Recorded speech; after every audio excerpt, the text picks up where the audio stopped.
I was going to say, this is not probably what Good morning, everyone. I want to see if everybody can grab a seat. We still have a few more people coming in, but we want to get started because, as I said in my email yesterday afternoon, we're going to have you out of here at 9:30 so you can get back to doing what it was you really wanted to be doing. So, first of all, it's my pleasure to welcome all of you here.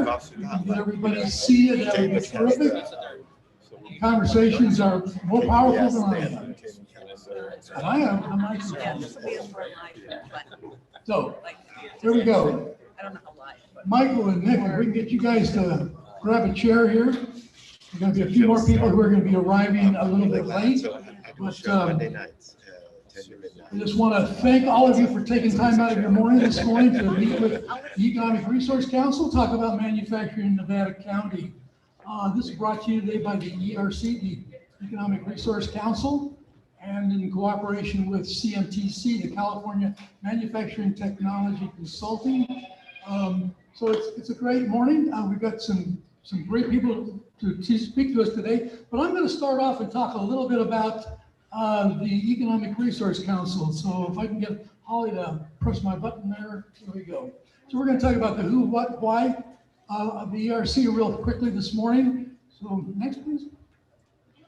So back in 1996, a group of people in the county gathered together to start the Economic Resource Council based on we had lost a significant company in the county, and they were fearful that other companies might leave. So some of the community leaders got together and said, we need to do something about economic development, and put together what became the ERC.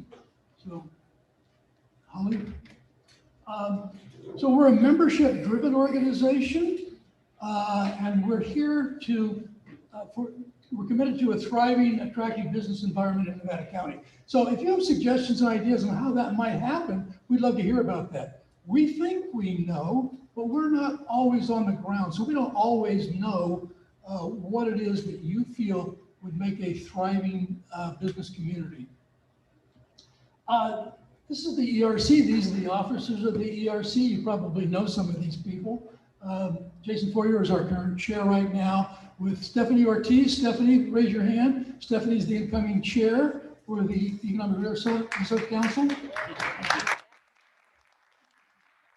And I don't know how this happened, Tim, but you got covered up by the, but Tim Corkin's right there. Tim, raise your hand, please.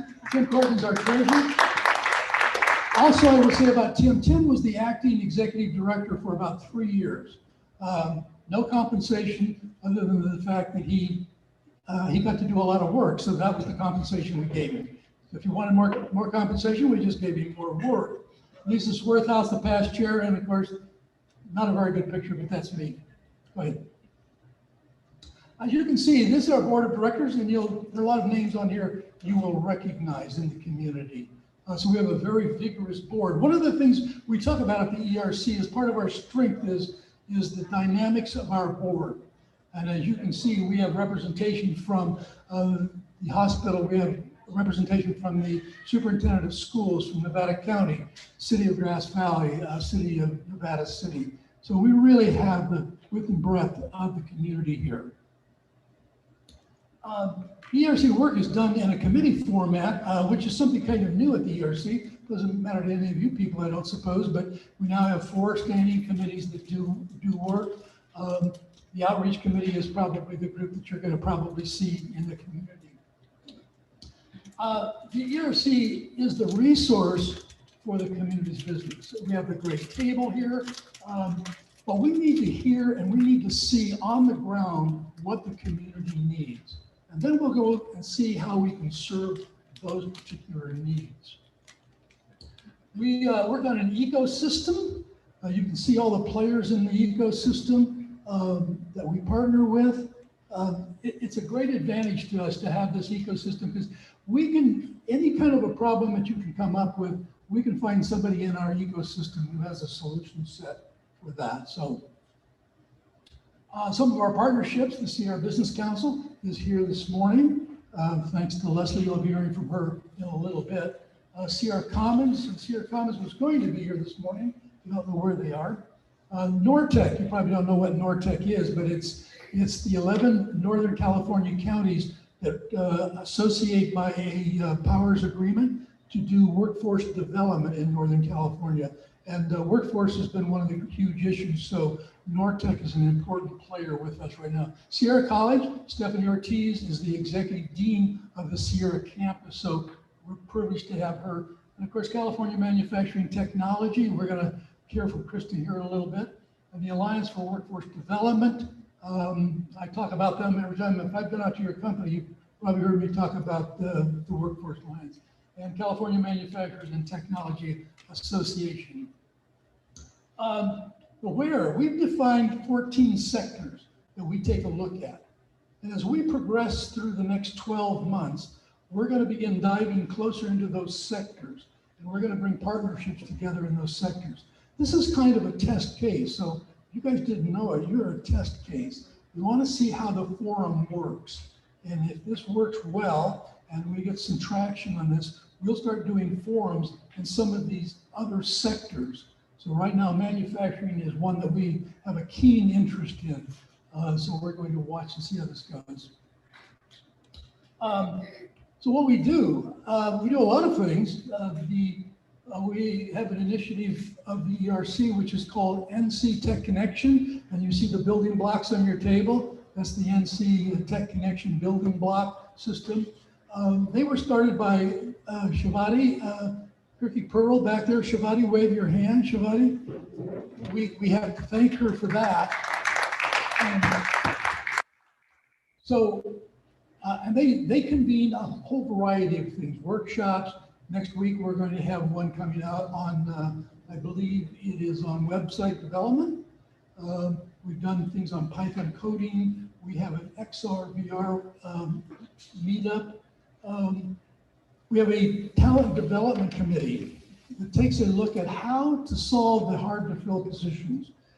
Because Nevada County is not on Highway 80, not in Sacramento and not in San Francisco, sometimes specialty occupations are not really available to us. So the NC Tech Connection under the Talent Development Committee will go out to the universities and colleges and attend the career fairs and find talent that's needed within the community. So if any of you have talent needs, we're going to have AFWD here in a minute. Anyway, so those are some of the things that we're doing. Nortec, we have a contract with Nortec to build a manufacturing partnership program. Part of what we're doing here today is to start that, to build that partnership of manufacturers. It's not for the ERC to define what manufacturers need, but for the sector to define what the sector needs. And we'll be conveners and facilitators of that process.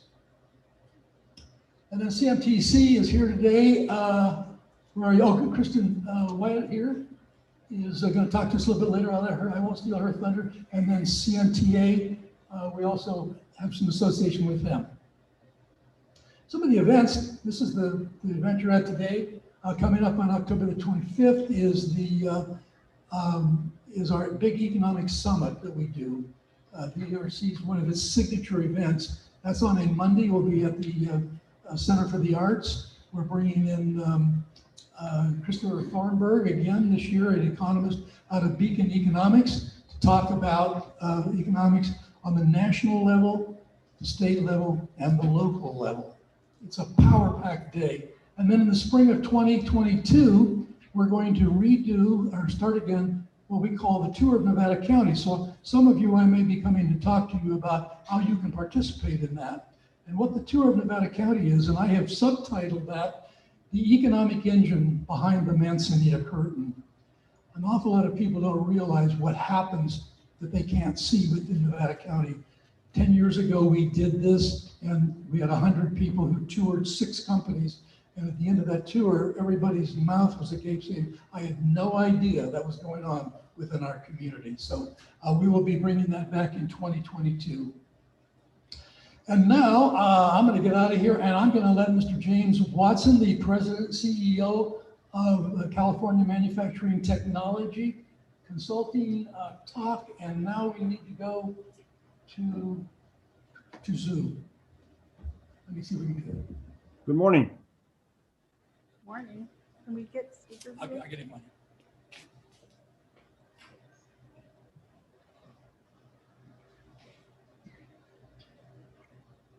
Oops, where'd he go? You ready to go? Yeah, we're close. Okay.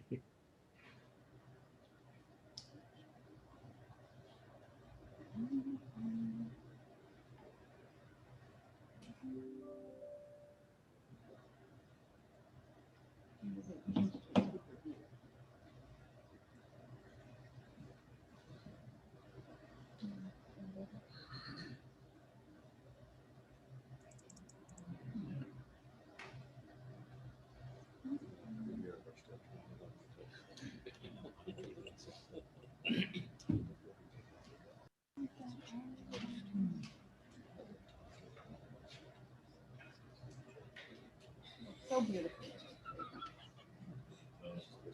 There we go. I think we're up. Okay. So, we on?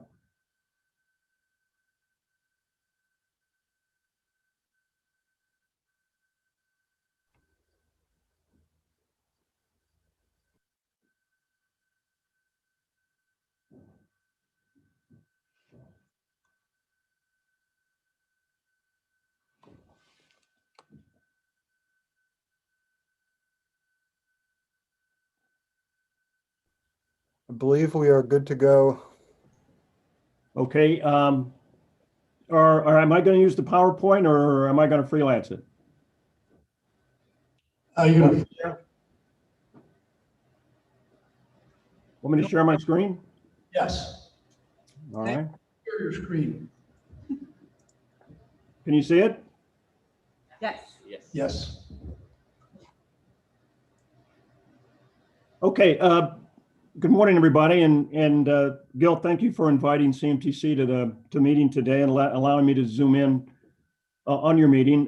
Today, really, what I'd like to talk about is just a couple of things. First of all, a little bit about CMTC. I don't know how much any of you know about who we are and our background. A little bit about the California Manufacturing Network, which allows us to really serve the entire state from the top to the bottom.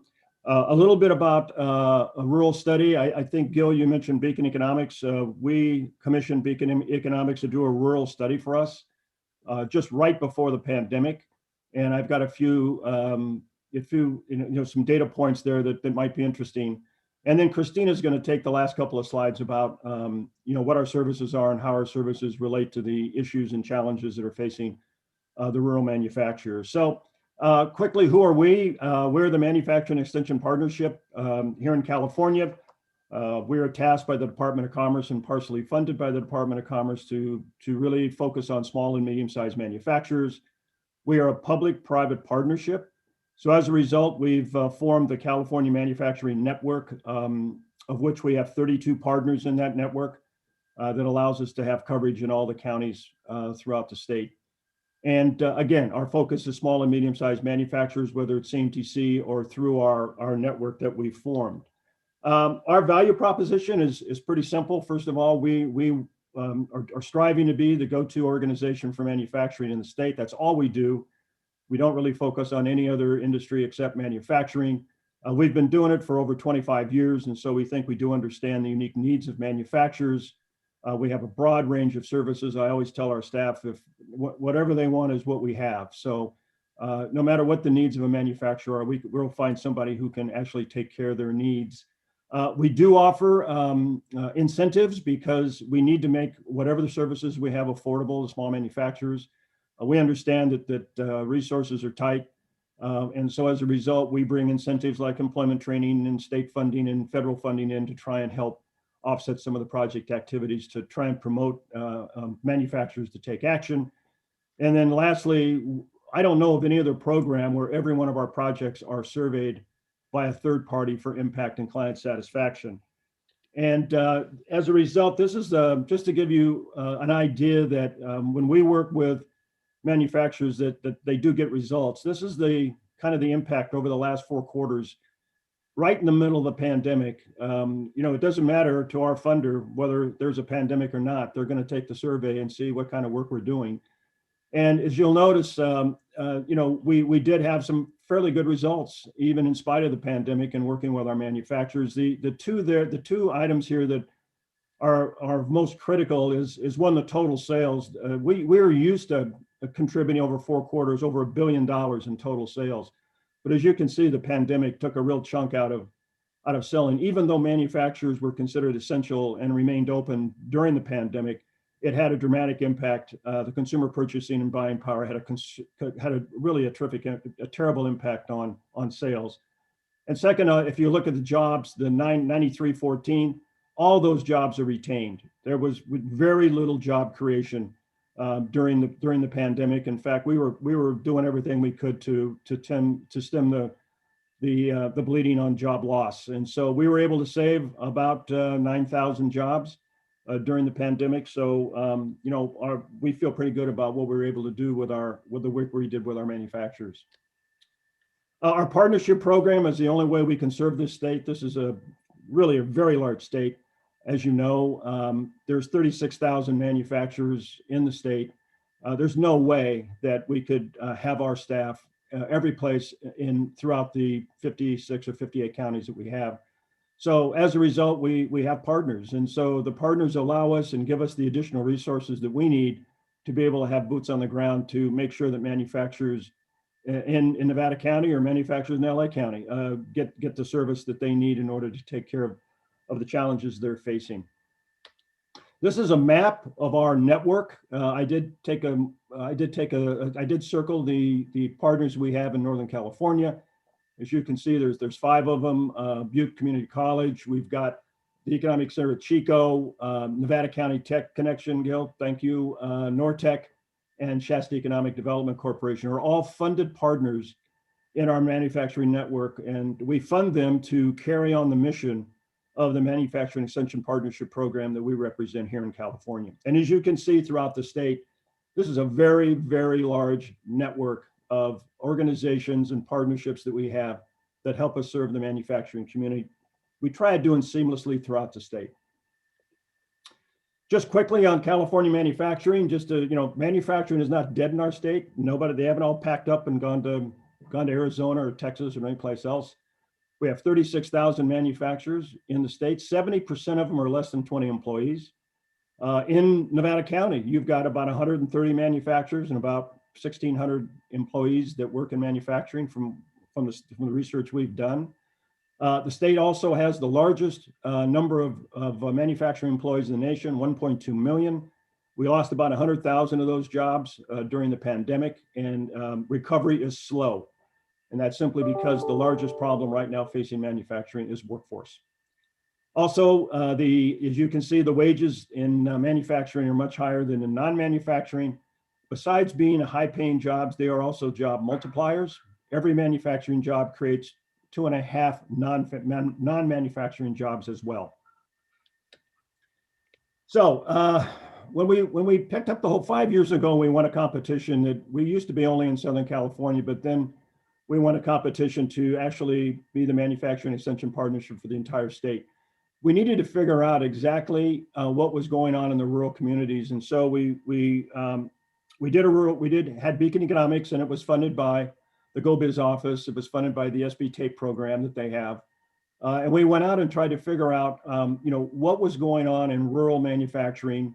How big was it? What was the demographics of rural manufacturing? We could not find any information collectively that took all of the 21 counties, pulled them together to try and gather information about what was going on in the manufacturing community itself. And so what we found out is, obviously, there were 2,740 manufacturing establishments, 54,000 employees.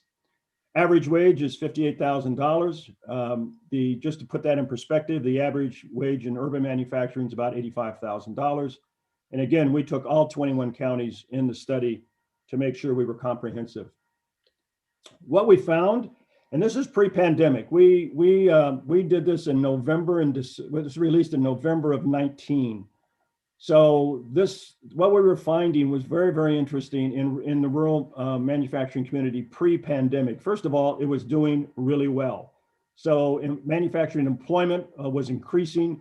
And in fact, manufacturing employment was a larger percentage of total employment in the rural communities than in urban communities. It was 14% of total employment in rural communities. It was only 7% of total employment in urban manufacturing areas. The growth of manufacturing establishments were dwarfing all other industries. In fact, manufacturing was growing 3 times as fast as all other industries. So manufacturing was growing about 11%. The rest of all industries were growing about 4%. And just to step back for a minute on employment, in 2018, which was the last data point we had for our 2019 study, rural manufacturing had actually added 2,300 jobs.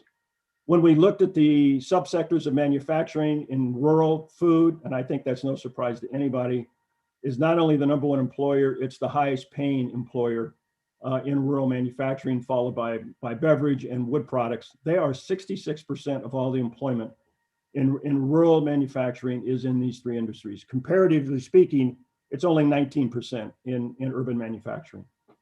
So we also found that even pre-pandemic, that retaining workers was a serious problem, and it didn't have anything, even though y'all in rural areas have a lower cost of living, it wasn't making any difference. Skilled workers were leaving rural and moving into the urban areas and they were taking both non-manufacturing and manufacturing jobs. So skilled workers were moving out of rural areas and into more urban areas. And last is there was a significantly higher percentage of male workers than in all other industries. In manufacturing, less than 30% of the workers are women. And the recruitment of women is really one of the real approaches that we recommend to all of the folks that we work with to try and help fill the skills gap.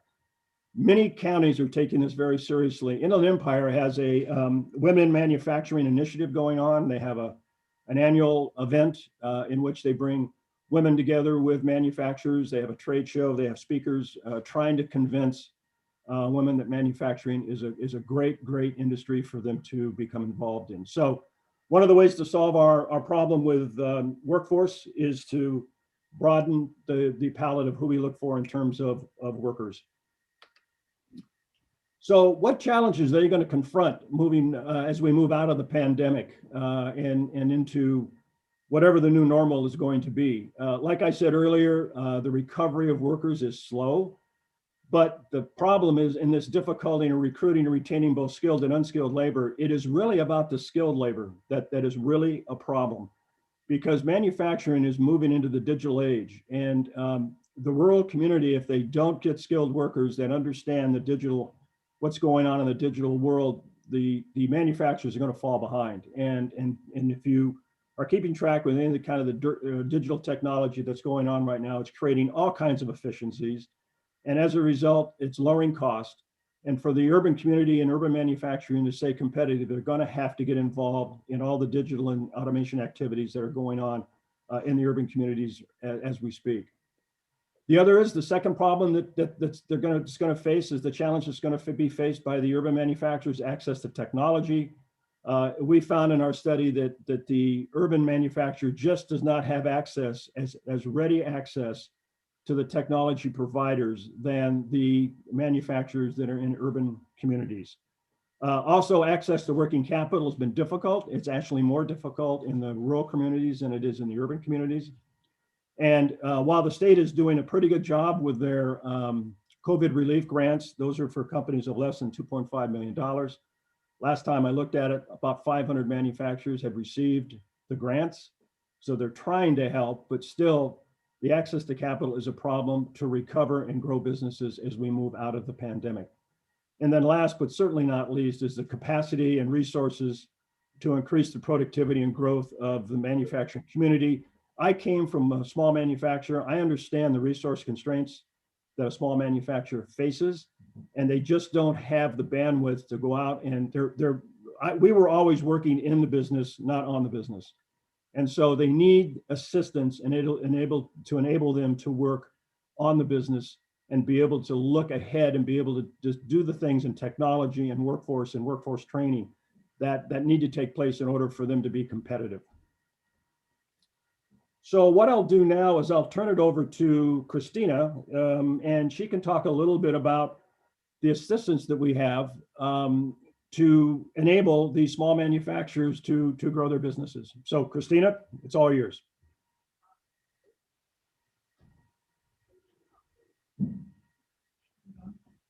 Okay, we're good. We're good. Good morning, everyone. My name is Christina Chavez-Wyatt. I'm your client advisor for Northern California with California Manufacturing Technology Consulting. My headquarters is in San Benito County, rural county just south of Silicon Valley. And it's a pleasure to be here in Grass Valley. You have a beautiful community that shares a lot of demographics that I have in my community as well. CMTC reaches 4,000 manufacturing businesses this year. And our process is to conduct discovery meetings to meet with manufacturers. Ideally, we come on site, we do a tour, we talk to your business owners, your operators, your production managers, to really identify your obstacles to growth and profitability to help you grow, to continue improving your business, either through quality or increasing sales, et cetera. To ideally make more money, hire more people, and continue supporting manufacturing in California. What we do in this discovery process, again, is we talk about obstacles to growth and profitability and identifying ways to power our California manufacturing network to assist our local businesses. We do this through a third-party delivery program, similar to SBDC. We have growth coaches, we have trainers, we have internal consultants in lean manufacturing and quality and human resources, et cetera. But we have about 1,000 different consultants that we've onboarded within the state, and ideally utilizing our state and federal funds or at minimum cost to providing consulting services. There are 3 items that we don't do. We don't provide legal support. We provide recommendations to local legal channels within the region. We don't do any lending, we usually refer to the SBA and our partners at SBDCs to do so. And we don't do insurance. A lot of the things that we specialize in are quality programs, information technology, lean, quality management systems. I do have some collateral in the back to provide you a little bit more information. And ideally, we're here today to identify what are your needs to growing your manufacturing and partnering with your California manufacturing network within the community to help you grow and improve profitability. We also did receive some CARES Act funding, as you can see on the slide here, and that also is supporting the ability for us to provide needs assessments at no cost. If you have a manufacturer within the community, we do a discovery meeting, usually over the phone or at wine here within the community, identifying a plan of action, and then connecting the manufacturer to support and resources to help them to grow and sustain. Part of that plan of action includes helping to tap current resources, locally, regional, and federally, for PPP and EIDL, et cetera, to tap those resources to help you grow and keep everybody employed. Sorry, the next slide, Jim. Thank you. We also have what's called the California Manufacturers Accelerator Plus program for eligible manufacturers. Provides at no cost up to 24 hours of professional support. All we ask of our manufacturers that participate in these programs, as Jim said, is providing impact metrics to our funders, which include giving a survey at the end of the program, and then within about 12 months doing a 12-question online survey through a third party that reports our impacts to the Department of Commerce. What's really important for that survey is we have what's called a Net Promoter Score. And if we don't have a 10, which would mean that you would recommend our services to a non-competing manufacturer, we consider that to be a failure. We're absolutely here to support our manufacturers in any way. Next one, Jim. I could go on and on about what we do and what we've seen. I can tell you I'm currently working with about 80 manufacturers within Northern California. I provide, it is really fantastic, really just helping our businesses, specifically those who are makers. We work with anyone from bakeries to biomedical devices to aerospace and defense companies. So we're really here to help. So at that point, we're open to any questions. Or I have a table in the back with information as well. I'll hand it back to Gil. Thanks, Jim. Thank you. Thanks, Gil. Thanks, everybody. Have a great rest of the meeting. Thank you, Jim, for being here this morning. Wow. And while you see that there is resources available, you're not in the wilderness by yourself. There is help on the horizon. So, a couple of housekeeping things we want to do. I want to explain why I'm wearing a tie. I said, why are you wearing a tie at a manufacturing forum in the middle of nowhere? Well, that's because in case I go to the emergency room, I'm going to get better service. That's a very functional part of this process. So I want to introduce Alan Burns. Alan deals with the Alliance for Workforce Development. Come on up, Alan. If I've been to your company, you've heard me talk about AFWD and the programs that they have available. And I'm always surprised at how frequently it's not used when it's such a great program. I'd like you to speak a little bit about your OJT program. Yeah, I'm so glad you asked about that. So my name is Phelan, and I'm the business service representative for Alliance for Workforce Development. And we provide a variety of services for businesses and also job seekers. And I'm so glad to be here and to be talking about the challenges that employers are experiencing with reopening in the state and finding new talent, because what we do in our on-the-job training program is we can reimburse the cost for employers to hire new recruits. It's usually about 50 to 75% reimbursement for 3 to 6 months. And what that does is it allows employers to hire new talent without affecting their bottom line. One of the things I like to point out is, especially right now, I consider this program really the crown jewel of what we offer, because with the difficulty in reopening and people not wanting or not being super eager to return to work, one of the ways that we can motivate job seekers is by offering more competitive wages, which is difficult to get on board with an employer if they're struggling to reopen, right? So when they hire, when you do an OJT with us, we can, that allows the employer to offer a more competitive wage without affecting their bottom line. And then the added benefit to that I like to point out is that it has the potential to stimulate your revenue or your growth, especially if you do more than one OJT, if you enroll more than one person. One thing I like to talk about is when you find someone that you want to hire, either we can refer people with people in our applicant pool, which we are experiencing the same thing employers are in that respect. But if you do find someone that's called what we call a pre-select, and we can enroll them, and it does take a couple weeks, but it really doesn't take any longer than it would for someone that already had a job who wanted to put in their 2 weeks before they start. So I always like to point that out as well. Does anybody have any questions about that? No? Oh, yes. Yeah. I'm not a manufacturer, but I'll just ask the question to the group. How would a manufacturer get involved?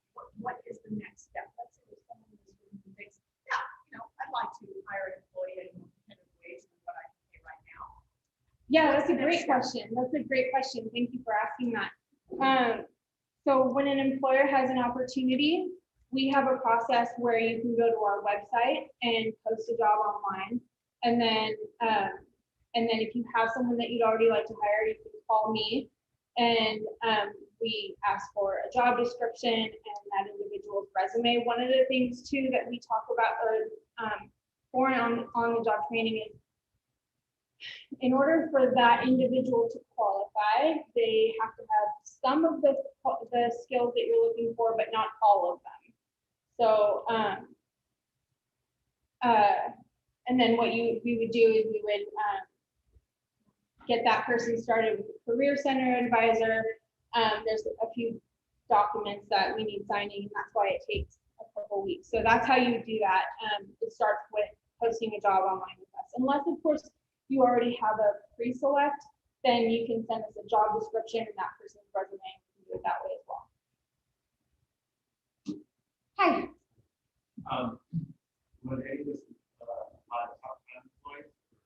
Oh, you're right. Thank you for mentioning that. It is. It has to be at least 32 hours a week.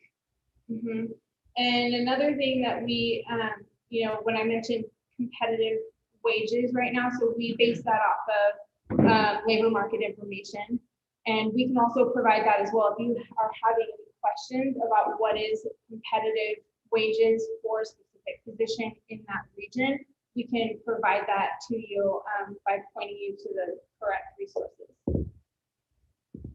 Yeah. Think highly of Alliance for Workforce Development, and been aware of those services for many years now. Could you kind of just take down a list of 5 more services you provide to employers, in addition to, I think you've done the right thing by focusing on this service, but other example services. Sure. So along with our on-the-job training program, we also just provide human resources support. We can do screenings, like preliminary screenings. We can refer job seekers to you. We can also, we provide layoff assistance in case like you're facing laying off a department. I think it's at least 1/3 of a department. We also do staff development, which I don't know too much about just yet because this is a new role for me. But what that essentially means is when you already have employees and say the state has a new regulation, a new certification or license that someone needs for that role, we can provide help and assistance with so that that person can continue in their role by getting those licensures and certificates. We also, business expansion and retention, which kind of ties in with our on-the-job training. And we can also, we don't give advice for the law, but we can point you in the right direction for labor law. Hi, Tim. Hi. Job post. Where's your job post for? I know we post jobs. So you would go to Alliance for Workforce AFWD.org, and you click on job seekers, and then you click post a job, and then you click continue to North State jobs, and that's going to take you to the page where you fill out all the information. A few tips on that I always like to say: a good description of the job, and a wage range. A wage range is always, it helps. For those listings always do better than listings without a wage and a very brief job description. Where is that posted? I posted a job. Oh, I'm sorry. 3 weeks ago, something like that. Right. NorthStateJobs.com. So when you go through our path, if you want to see your listing, you go to NorthStateJobs.com. And it's posted in your office. We do have flyers in our office, but right now we're not open to the public, so that's not really a path for job seekers to see that listing in our office. We also do a hot jobs flyer that we update every week, so that changes weekly with different opportunities And it also goes onto our job listings packet, which goes out to job seekers on our email list. You don't think you have the job board still in your office? Yeah, because we are going to be reopening to the public eventually. We're taking appointments right now, but it's not comparable to the traffic pre-pandemic. So the best way is through northstatejobs.com. You don't know when you're gonna be open. So the county building that we're in just opened their doors on the 15th. And I haven't received any specific guidance on like when we're gonna be just open without an appointment. I know that we will though, we are working towards that, but I don't have any concrete information for you. Well, yeah, it's came with the flyer. I need to question where it's at. Well, I can email those to people as well. And if someone comes in and has an appointment, then of course they'll take a look at the board. But I think I remember who you might be talking about, and I believe I actually emailed that flyer to her. Mhm. Anybody else? Okay, I'll hand it back to you. Thank you. Thank you, Phelan.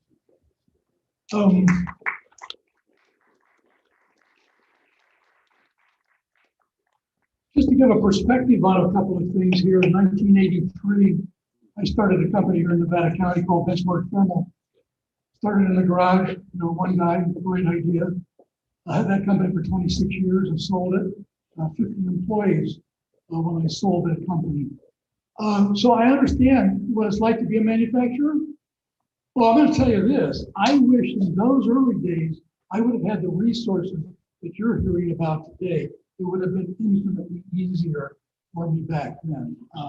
It was difficult, but we made it. So now I'm going to introduce Leslie Williams from the Sierra Business Council and the Small Business Development Center. Now, Leslie may look small, but this is a giant of a person when it comes to finance. And so Leslie, I'm going to invite you to the microphone to talk about SBC and the Small Business Development Council. Leslie Williams. Thank you, Gil. Good morning, everybody. Like Gil said, my name is Leslie Williams, and I work at Sierra Small Business Development Center. We're hosted at Sierra Business Council, headquartered in Truckee, and we serve 7 counties: Nevada County, Modoc, Lassen, Placer, Plumas, Sierra, and El Dorado. So we have quite a large territory, as you can, any of you that work in these different counties, the Southern California and Bay Area people have no idea what kind of territory we have to drive to, right? I came from Truckee this morning and it's a lovely drive. Very familiar with 20. We're not meeting in person yet either.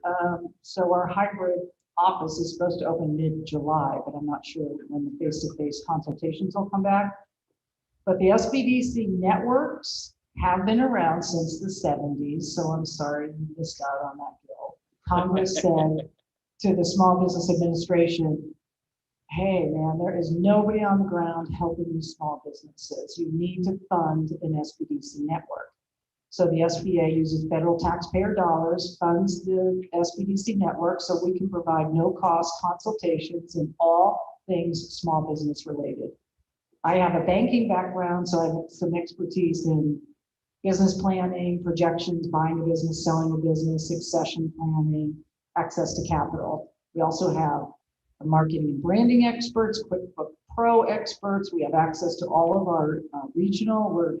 Our lead center is Humboldt University. Typically, Congress wanted all these SBDC networks to be connected to a university, higher education. Like UNR has their business department at the college, is where the SBDC has been there for 35 years. Like our SBDC serving Nevada County has moved around over the last 20 years. As when I was a banker, it used to be at Los Rios Community College. So you're like, well, how do I get a consultant down there? Then it was at Sierra College. Now it's at Truckee. So, but anyway, we've been here for 6 years and we just rebid for our location. So we're pretty assured that we're not moving. We do use Sierra Commons when it comes to face-to-face. We have consultants down here in Grass Valley, and I've met with clients. We call you clients, not customers at SBDC. at the Mohawk office of ERC, gives us an office there so we can meet face to face. But so right now we're doing telecons, or Zoom meetings. You do have to become a registered client. We have funders, SBA and GoBiz, who have given us goals. So we're not sitting at an office waiting and waiting. We have a really thin, lean budget. So the consultant is matched with a registered client. So there's some cards back on the table next to the food on the way out the door. And our website is Sierra, SBDC, like smallbusinessdevelopmentcenter.com. You can go online, register there. I think there's a red button. We just got a brand new website, so I'm pretty sure it says sign up in red, white letters, and sign up, hit the button. You do a preliminary profile, tell us who you are, how long you've been in business, what are your primary needs. Of course, this last 18 months has been crisis counseling, but I'm here to tell you we're not crisis counselors. We can help with access to capital, but we want to help you grow and thrive and work with CMTC, ERC, we put a blanket around you. And I call it at SBDC from cradle to grave, anything you could think of. If you have a vision or you're thinking of a new business and you want to mentor, there's also an organization called SCORE, Service Corps of Retired Executives, that's also funded by SBA. So if you want SBA.gov, smallbusinessadministration.gov, awesome website. They've got training, programs, workshops, resources, and then our Northern California SBDC network has amazing workshops, so you can get plugged into that. So please register as a client, even if you don't need help right now. I'm the one that sees the registrations anyway, so I can communicate with you and say, okay, do you need a client? Do you want a one-on-one consultation? Or do you want to just make sure you're in the system so you're getting access to all the information that's available? Sierra Business Council has been in Truckee for a long time. The Sierra SBDC is hosted there, but just for informational purposes, Sierra Business Council works on economic empowerment, regional advocacy, and climate action to help support communities in the Sierra Nevada region. So we go all the way down the east side of the Sierras, and they're helping communities become stronger and more resilient economically and environmentally. But I wanted to tell you, Nevada County has a relief fund. How many know about that? Okay, they're in the 5th round. It's open, so anybody that's looking for a grant, which is not a loan, but it is considered income, can go to Nevada County Relief Fund.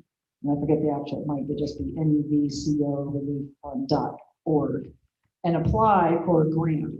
So like I said, they're in the 5th round. The county's funded the program. There's private parties. I donated myself, small amount, but private monies are going into it. There are over $1.5 million have already been distributed to businesses in Nevada County.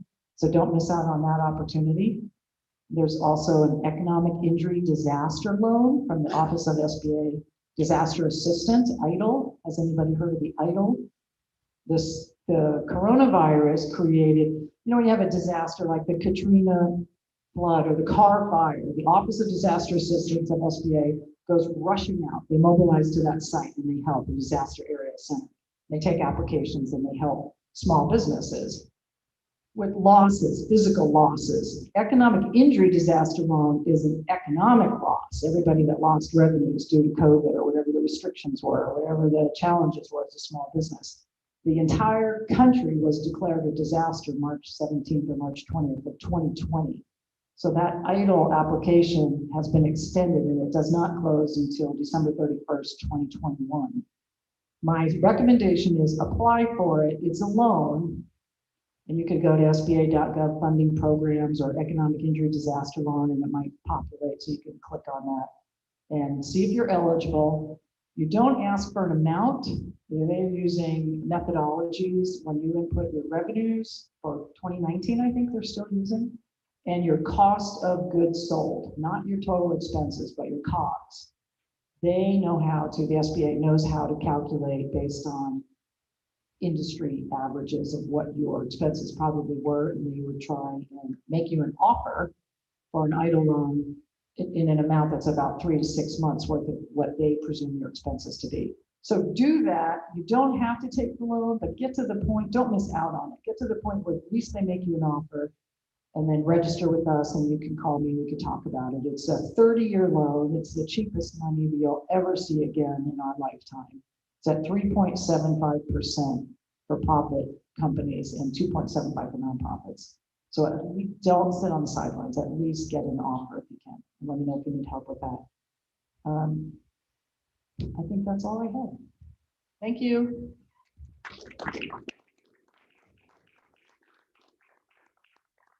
Thank you, Leslie, for driving all the way down here this morning. She is a force within the community, and make yourself available to her because she's got answers. So by way of introductions, I think I made a terrible mistake. Besides the fact that I think manufacturers are the coolest people on the face of the earth, the next coolest group on the face of the earth is anybody who would raise their hand and run for public office. Bob Rustin, a Grass Valley City Council person, thank you for being here, Bob. I really appreciate your attendance today. And I salute all of you who run for political office. It's a thankless world out there. And speaking of introductions, we've introduced an awful lot of people, but I want to introduce a couple of people. Sitting over here is Holly Grimaldi Flores. Now you all know her because you read the Union and she's in there frequently. And Holly is when I write it, I send it to Holly and she writes back and said, "Who wrote this?" And then she fixes it so it all works really well. And after I do that, then I send it over to Betsy. Betsy, raise your hand. Betsy's our graphics artist at the NCERC Connection. And then in the back of the room, the real force of the ERC is Janet. Janet, thank you.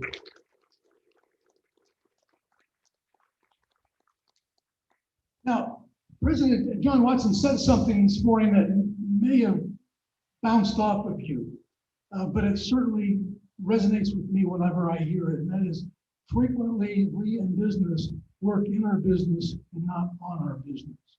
It's really kind of important to once in a while step back and take a look at your business from the outside and ask the question.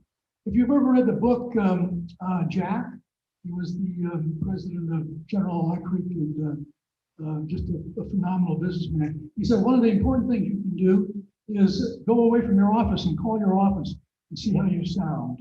That's just an interesting notion. The other one the other pearl that I've gotten about business came from a fellow right here in Nevada County, Lowell Robinson, known about Robinson Enterprises. If you ask Lowell how you run a business, he says, make sure you're the only one that opens the mail. It's an interesting idea, and I've used that technique. Open the mail, you'll find out what your business is about. The angry letter, the IRS notice, whatever it is. So we're going to take a couple of minutes now to work on our business, on into our business. I've got some table topic questions here. What I'd like you to do is take a look at those, jot some notes down there. What we're interested in here at the ERC is what can the ERC do to help you?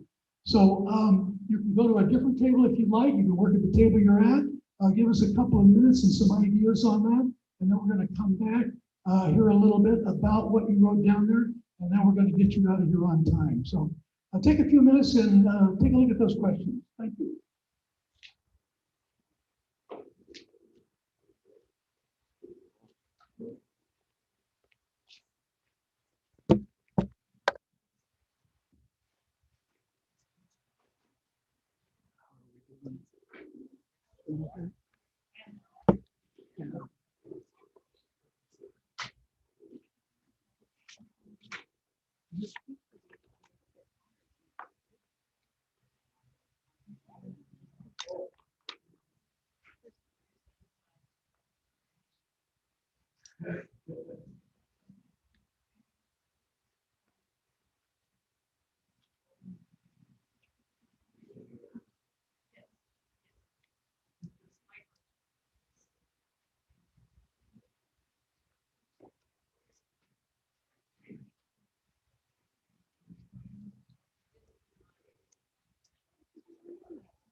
Smartest guy in the room.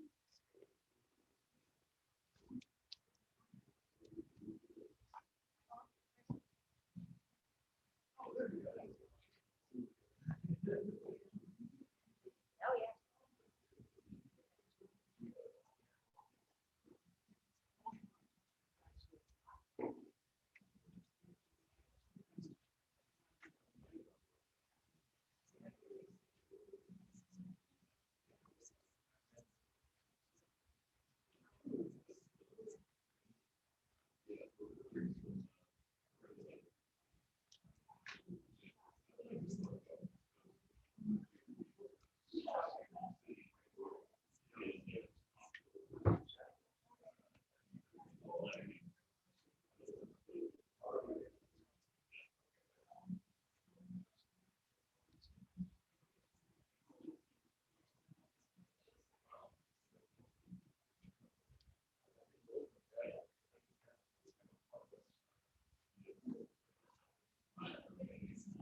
All right, let's see if we can get back together here. Again, I appreciate everybody being here this morning. I hope you've learned something. We've learned a few things from the NCERC, so that's good for us. We appreciate that. But what I'd like to do now is, if you, those little cards, if you've written anything down you think we need to know, would you put your name on it so we'll know where that came from? And I know this is the part that the audience always hates, but you have to do it. You have to stand up and introduce yourself, tell you where you're from and why you're here this morning. So I'm going to start right here on this table. So stand up, Debbie, and tell us who you are. Nice one. We manufacture robotic equipment for presentation and speech.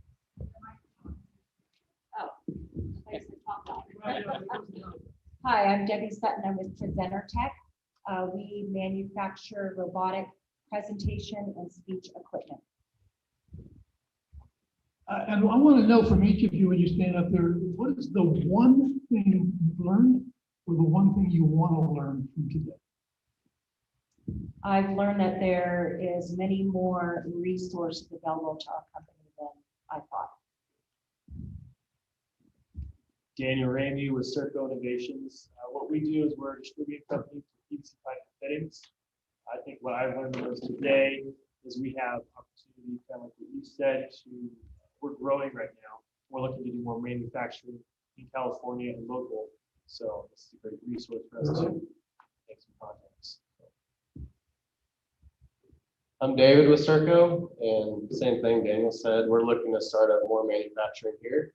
And so we've definitely learned a lot about new opportunities, lots of resources that we didn't even realize were here. So it's great that I really want to talk to you after about getting some manufacturing going, some machines and operations going here. So thank you for putting this together.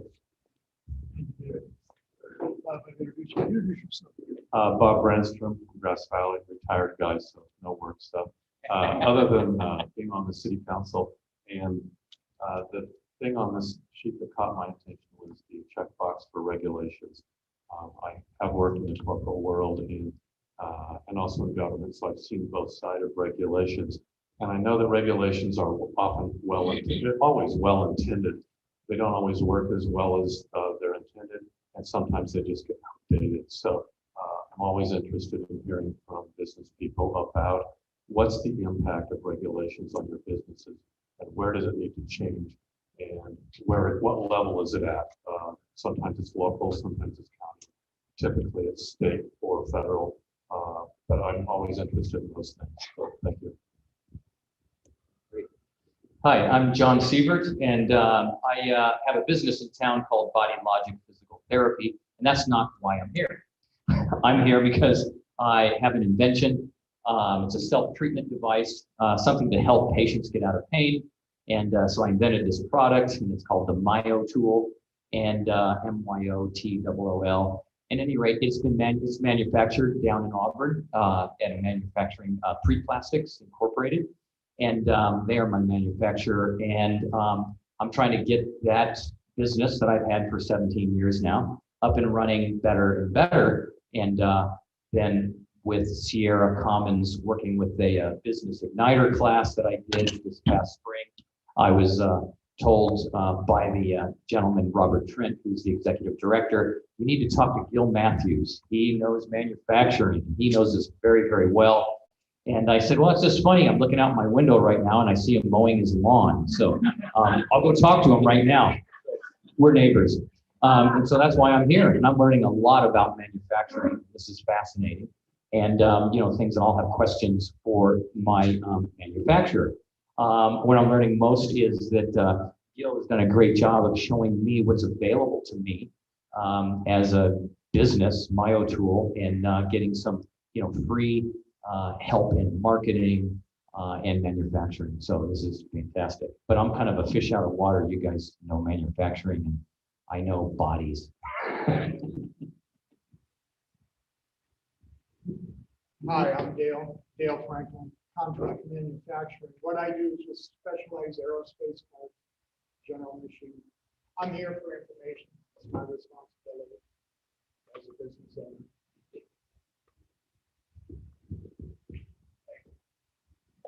So you all met me. My name is Phelan. I work at Alliance for Workforce Development. I'm a business services representative, and we offer a variety of services, and I won't get into that because I spoke up there for a little while. But if you guys have any questions or are interested in any of the services that we provide, please feel free to come over after the meeting and we can talk some more.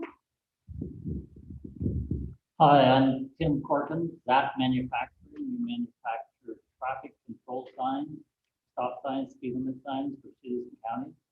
We do California, Arizona, and Nevada. We're expanding and hiring.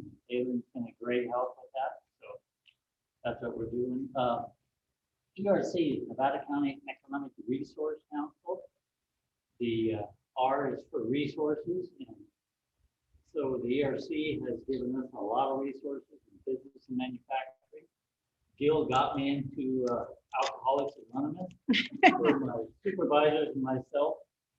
So that's the pandemic was really created that. Shabati was there, so it was a great experience.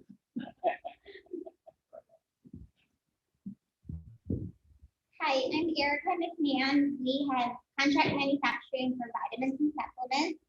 I did not know Alliance had the OJT training. Very nice to know. I thought we were too small for you guys. We're 10 people, so that's nice to know. And to say it out, I called the SCDC, emailed on Thursday. Leslie had me on the phone on Monday morning. So she acted very quickly and yeah, she got me my packet, so they moved quick over there, so.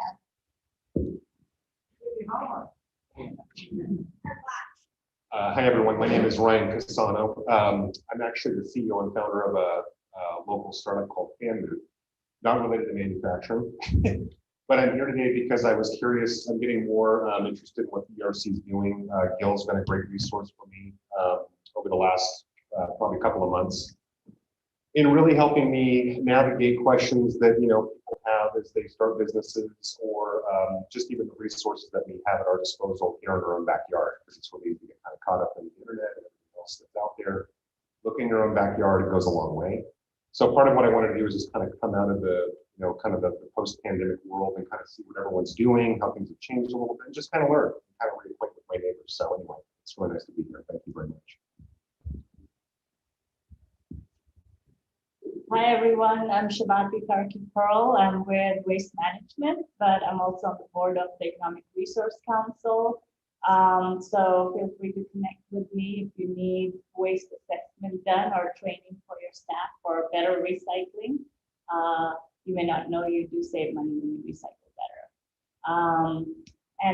I like to think of myself as a volunteer connector. I used to run the Tech Connection before I joined Waste Management. So I know a lot of people. So if you need any help, feel free to ask me. Dan has my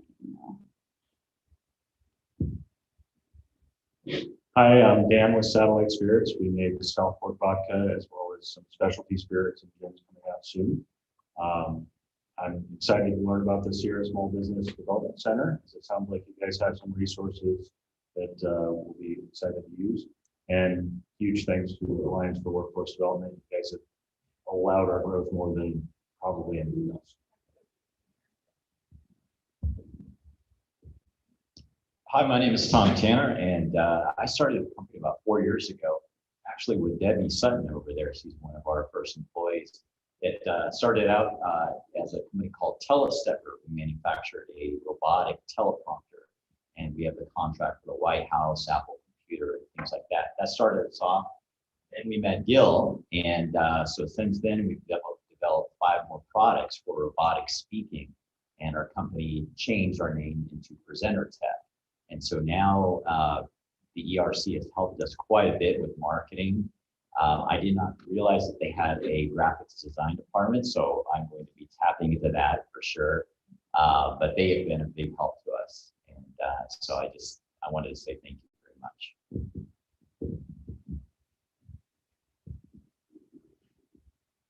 My name is Alex Kabuli. I work at Fox Power Inc. up on Loma Rica Drive. We make containerized solar microgrids, which are like 20-foot shipping containers that have racked solar panels up top, propane generators inside, battery storage systems inside. And these are for off-grid and rural applications. We've been really grateful to receive a lot of support from the SBA and the Resource Center during COVID, the past 18 months or so. And we're also always looking for local partners who can help us with install work and civil work. So it's good to see a bunch of faces and potentially meet some friends in the area.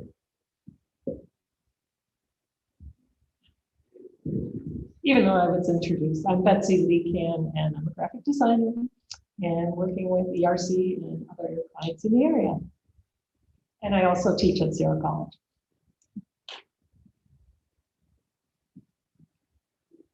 Table to table, yeah. Hi, I'm Rob Kazanstein. I have a company called Power Structures, and I manufacture a awning bracket to hang solar panels off the sides of buildings and other specialty solar racking products. And SBDC has been a big help to me, website design, counseling, and let's see, why am I here? I was curious what other services are offered. I need more SEO help. I'm not a computer person. I'm more of a machine person. So yeah, big help. And I'm concerned about plastics and waste. So really, I want to talk to you. And yeah, I guess that's about it. Hello, I'm Michael Anderson, one of the owners of ClientWorks, a local IT managed services provider. I'm also the founder of Northern Sierra Broadband, which is a new nonprofit public utility broadband provider that we're getting ramped up here in Nevada County. And we have our first project down off of Lime Kiln, and I got a grant from the county. We're going to get that going and provide broadband in a little bit different way, doing it with a non-profit transport and then open access for the services on top of that. And what I've learned is I still know how to shake people's hands, which is really nice.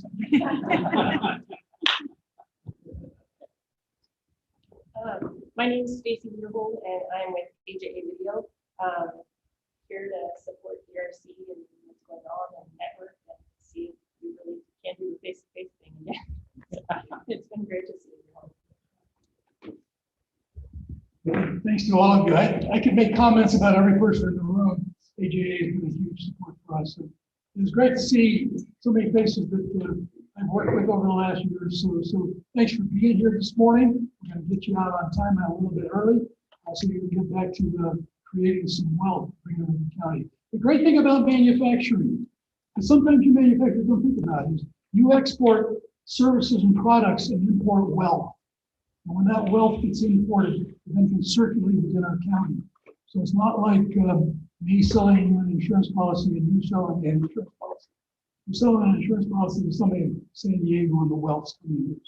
Manufacturers, you are an important part of what the ERC is looking at.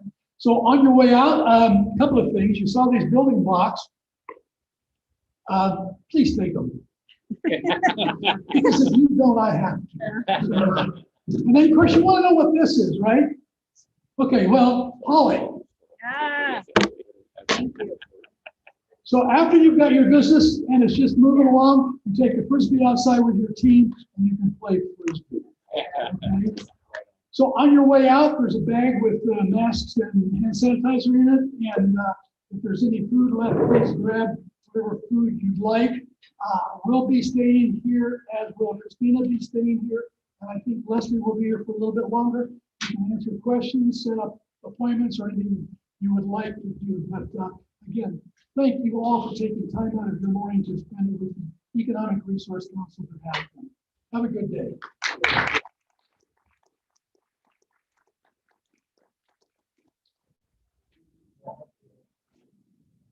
Very nice to meet you. Yeah.